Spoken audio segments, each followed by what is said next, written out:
Hey everybody, it's Carolyn Bloom from Bloom Handmade Studio. So happy to be back here on the channel today to tell you about my latest design called Irish Chain.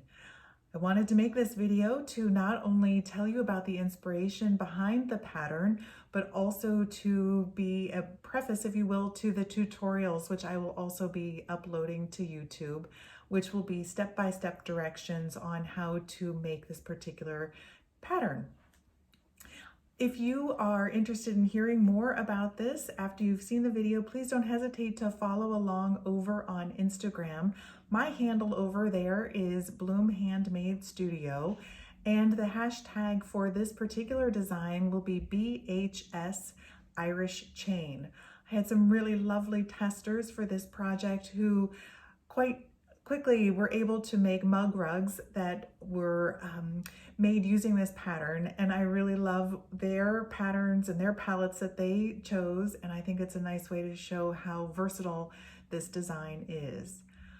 So let me tell you a little bit about the inspiration behind this pattern. I have a dear friend, Denise De Santis, who is known as @EarthTonesGirl over on Instagram. I'll put that down here somewhere so you can follow along with her if you don't already. And Denise and I have been friends now for, gosh, it's probably coming up on over 15 years that we've known one another. And we met way back when, before the days of Instagram, before the days of Facebook, before the days of even Ravelry. We became friends at a yarn shop in Terrytown known as Flying Fingers. Denise was working at Flying Fingers, and I would go in there and just be in awe of the knowledge that she had for a craft that I was new to. And she was always so kind to provide insight and help for me, not just in picking out yarn and skeins, but also directing me to resources that were available, mostly books at that point in time, resources that were available to help me build my knowledge of knitting, which was something I was quite keen to do. So from that, a personal friendship began to blossom, and we've seen each other grow as mothers and wives and friends and makers. And one of those days that we were sitting in her backyard watching our children play on her swing set, I began saying to her, well, you're so multi-talented. I can't believe that you can knit as well as you do, but also sew as well as you do, because I really love quilts. And she, of course, said, well, you should just start making them. And I'm going to confess that while I love quilts and I really admire people who are talented as, I want to say sewers, but that always looks like sewers. I don't know if it's sewists. Anyways, I really admire sewists and sewers, but I have zero desire to pick that up as an ability. I have loads of other things that I would love to try, but sewing is just not really one of them. I like embroidery, which I can do by hand, but sitting down with a machine and actually sewing is not in my plan.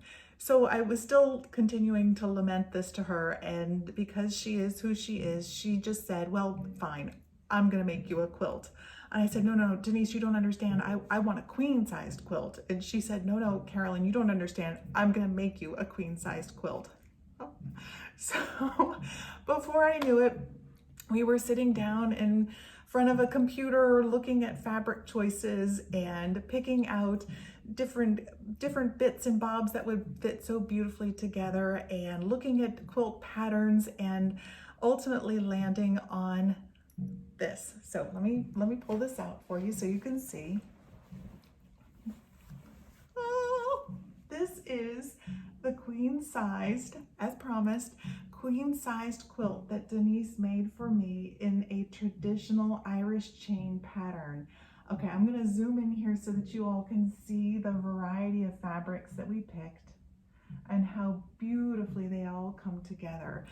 I can't believe that I have this in my possession. I can't believe that Denise made this for me.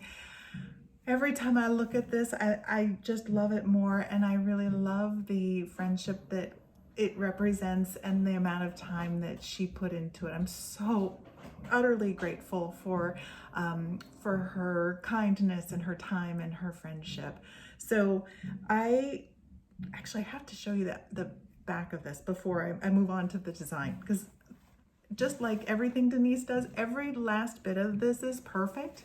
Look at this underside of this, the wrong side, which is the right side as far as I'm concerned. Sometimes I flip this around in my bed so that this side is facing up because I think it's so beautiful. This ticking fabric is right in my wheelhouse. I love anything striped. I love anything that's ticking. And I just think that this is so beautiful, no matter which side is facing up on the bed. And then I just have to show you this little corner here. This is the patchwork that she put on the corner here so that I could always remember when she made it. And since it's now a family heirloom, future generations in our family that enjoy this quilt will know exactly the origins of it and the fact that this was made for me by lovely Denise. So thank you, Denise, so much. And sometimes I think that the best way to show how much you love something is to carry on the creativity that went behind it. And so I've always been inspired by quilts. For many of the patterns that I've written to date, you'll find that they are quilt inspired. You're gonna be wondering why I just don't start sewing, but I'm not gonna sew. I wanna do homages to quilting through other crafting. And so I decided, well, this quilt needs to have a design written for it. And so I turned to Amy Lee of CanonHandDyes to see if she would be able to dye up another set of her blue mini skeins, which I used for the first Water Arcade blanket that I ever made. Water Arcade is another quilt inspired design of mine. It's also crocheted, and that was the first time I ever used Amy's mini skeins for a crochet project. And to my delight, she was willing to do another release of those minis. And I came up with this design here, which is for a shawl, this time not a blanket. I really wanted a piece that I could wear on the day-to-day. And this is, as I said, it's crocheted, it's worked in the round, and it's joined. Each of these squares are joined modularly. I have a little hair in there. Let me see if I can get that out. There we go. It's joined modularly, so joined as you go, as you're making it. And I think it's a really lovely way to showcase Amy's artistry as a dyer, in that these colors here, there's actually 24 different shades of blue that tiptoe into the realm of purple and kind of veer into the realm of green, but you can really see how her eye senses so many different shades of blue. And my reason for splitting the shawl in half like this is that I really wanted it to show, I think, the colors and the pattern off effectively. And rather than intersperse those minis throughout this main color, this is her watermark color, I really decided to just kind of split it in half.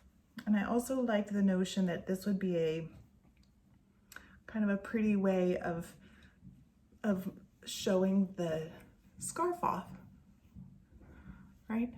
So you can see, you can wear it like this. I'm gonna have this on for a hot minute because it's hot here today in New York. But you can really see here, when you wear it, you get this pretty effect of one side has all the color on it and the other side is that main color. And I love that Amy recommends using her watermark. This is a really pretty kind of seafoamy blue.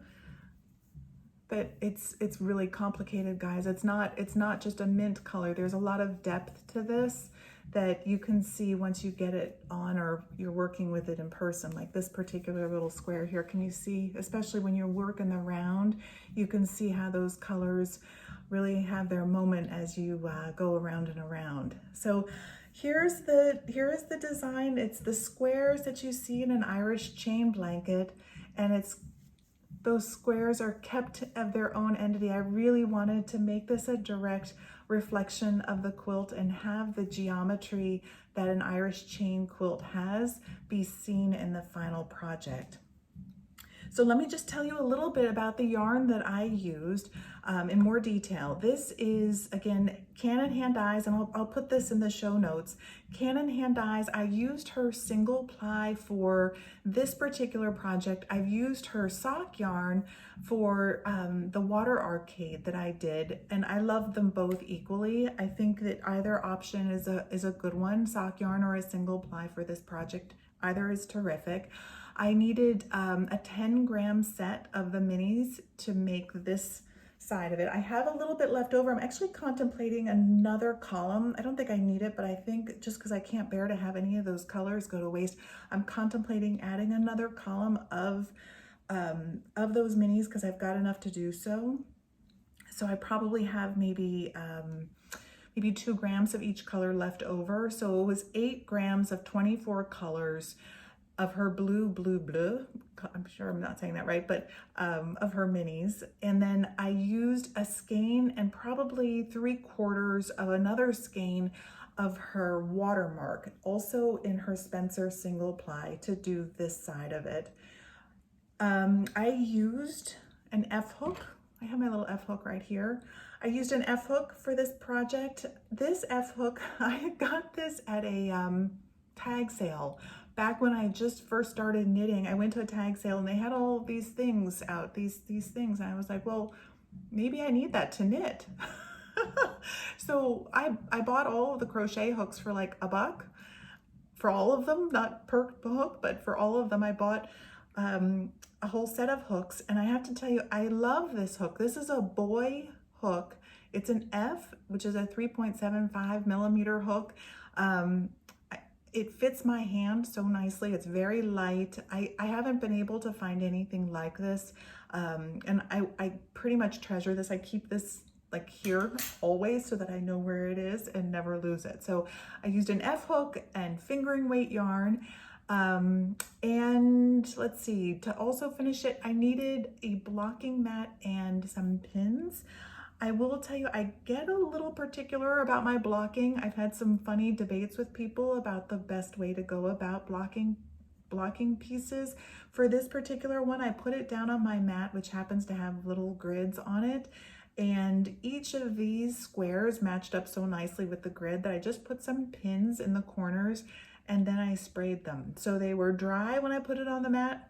I sprayed them, let them dry overnight, and then by the time I would come up or get up in the morning, each of these little squares had brilliant right angles. So I recommend for this project, if you're gonna give it a go, get that mat, get those pins, and just be in charge of your knitting or your crocheting so that you get that nice crisp look. Now, let's see, I wanted to also tell you a little bit about the design here. This is available on my website, which is bloomhandmadestudio.com. You can find that under crochet designs up at the main menu, or you can just search Irish chain and this will come up. For those of you who are new to crochet, I really like to be clear about what it is that you need to do. So each of the 3 steps to create each square, there's photography available so that you can follow along step by step. For those of you who are well versed in crochet and you don't need that kind of information, I also included a chart here so that you can follow along this way. I will tell you that PowerPoint gave me some fits trying to line each of these little things up. But I think I got it. It's good enough. You can certainly follow along. So there's a chart in there for those of you who are crochet professionals. And then this is something I was kind of excited about for this design, is that given the modular and modern nature of this pattern, it really lends itself beautifully to any number of combinations and permutations and possibilities. As you saw, I opted to split mine in half, so there was loads of color on one side and then it was monochromatic on the other. That's a fairly specific look that may not be appealing to everyone. So in light of that, I also included some other ideas, some other possibilities that appealed to me that I really thought long and hard about doing before choosing that halvesies approach. I included those in here as well so that you can kind of see what I probably will make at least one of these over time. but you can see what some of the other options were that I was considering, either using those minis or even just one or two colors to get this pretty effect. I'm particularly drawn to this one that has this kind of mosaic look. I really think I'm going to be heading this way here pretty soon. But if those don't appeal to you, I also just wanted to show you that in the pattern I included 4 different grids so that you can play around with your own ideas and see how they look prior to committing to actually crocheting all of the squares and attaching them as you go. So this is in there, this little coloring page. Pull out those pencils, pull out your markers, give that a go and see how that sparks your ideas. So that's the information on the pattern. This pattern, as you can see, there's a lot to it. I want to mention that Chaitanya is my tech editor. She begins with a C over on Instagram. I just adore you, Chaitanya. If you see this, she does a bang up job giving me some really wonderful feedback on tightening that pattern up and making sure that the language is just perfect. If you are looking to get into crochet design, I highly encourage you to give her a try to make sure your patterns are edited really nicely as well. So thank you so much, Chaitanya. I really do appreciate all of your help, especially over the weekend as we were getting it through those last paces to be published. So thank you. Okay, now let's see. I mentioned the videos that are coming. I think there are 4 different videos that are very clear about how to make this design. It goes through each of the rounds and then also how to join the squares as you go, and also how to weave in your ends so that everything looks nice and tidy. And that magic ring that I like so much to get started when working in the round, it shows you how to weave that end as well so that you are you're good to go. And then the last thing I wanted to mention is that I had a really fun Instagram friend, Tracy Haynick, recommend that I do a make-along for all of my quilt-inspired designs. And I thought that was a great idea. I did a make-along back with Water Arcade over the summer and really enjoyed getting to meet some new friends, be it online, but online friends start to feel like real friends over time. It was a really nice way to stay connected, especially during the pandemic, with other makers who have similar aesthetics. And so I think in the middle of September, I am going to run a make-along for Irish Chain as well as the other designs that I have that have been quilt inspired. So if you've been thinking about starting this project or Water Arcade or Kagan's Quilts or any of the others that are in my Ravelry shop and also on my website, maybe pull your yarn together, get everything together, and let's cast on either on your hook or on your knitting needle and make some quilt inspired projects together. How does that sound? So stay tuned for more information on that over on Instagram. And as I said, those other tutorials will be up on my channel here momentarily. So if you need a little help getting started with Irish Chain, take a look at those.